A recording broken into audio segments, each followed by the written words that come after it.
Ty už investuješ, aj keď si ešte študent? Jasné, cez Private Brokers.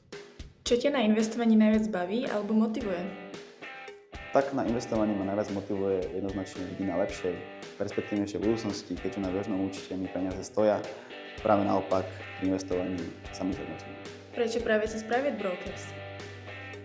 Tak práve preto, lebo keď som začínal s investovaním, nemal som o tom veľkú vedomosť, nevedel som jednoducho, kam tie peniaze investovať, akým spôsobom a teda samozrejme do akých akcií a kedy. A práve v Private Broker som našiel oporu v tom, že poradia sú neustále k dispozícii a stačí jednoducho napísať alebo zavolať a hneď mám feedback.